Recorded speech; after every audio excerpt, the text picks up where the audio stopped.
राजस्थान में भीषण गर्मी का प्रकोप जारी है। पिछले 24 घंटों में बाड़मेर में तापमान सबसे ज्यादा 46.4 डिग्री सेल्सियस दर्ज किया गया। जयपुर स्थित मौसम विज्ञान केंद्र के अनुसार अगले 24 घंटे तक भीषण गर्मी जारी रहने की संभावना है।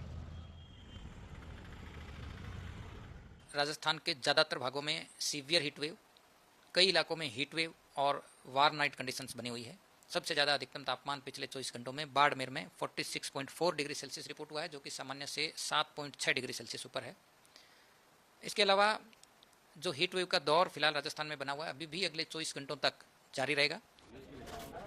स्थानीय लोग पानी की कमी और बार बार बिजली कटौती से जूझ रही हैं, जिससे भीषण गर्मी से निपटना और मुश्किल हो रहा है। ज़्यादा से ज़्यादा गर्मी पड़ रही है, पानी की किल्लत है और लोग हैं जो मवेशी है, पक्षी है वो मर रहे हैं। ज़्यादा से ज़्यादा गर्मी पड़ रही है। क्या लोग क्या बचाव कर रहे हैं इस गर्मी को लेकर? क्या बचाव करें, लोग मर रहे हैं। गर्मी ज़्यादा पड़ी है, इससे ज़्यादा पड़ी लोग मरेंगे और क्या होगा। बहुत ज़्यादा ठंडे पदार्थ का सेवन वगैरह कुछ नहीं है वहाँ, हमारे एरिया में कुछ नहीं है। ढाणियाँ उनमें क्या करें, ना तो आए थे, हाँ पड़े हैं झुंपड़ों के अंदर। कई लोगों का मानना है कि तेज गर्मी पर्यावरण को हुए नुकसान का नतीजा है और वे सरकार से जल संकट से निपटने और पर्यावरण संरक्षण के लिए ठोस कदम उठाने की मांग कर रहे हैं।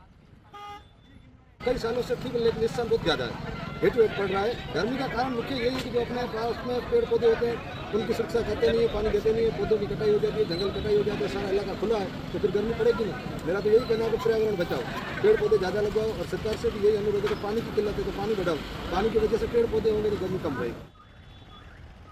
मौसम विज्ञान केंद्र के अधिकारियों के अनुसार एक नया पश्चिमी विक्षोभ 10 और 11 अप्रैल को बीकानेर, जयपुर, भरतपुर और जोधपुर संभाग के कुछ हिस्सों में गरज के साथ छींटे और हल्की बारिश ला सकता है। इनसे तापमान में 2 से 4 डिग्री की गिरावट आने की उम्मीद है, जिससे भीषण गर्मी से कुछ राहत मिलेगी। एक नया पश्चिमी विक्षोभ अगले 24 घंटों में ही सक्रिय होने की संभावना है और इस सिस्टम के असर से 9-10 अप्रैल से ही कुछ भागों में थंडरस्टॉर्म, डस्ट स्टॉर्म की एक्टिविटी होने की संभावना है।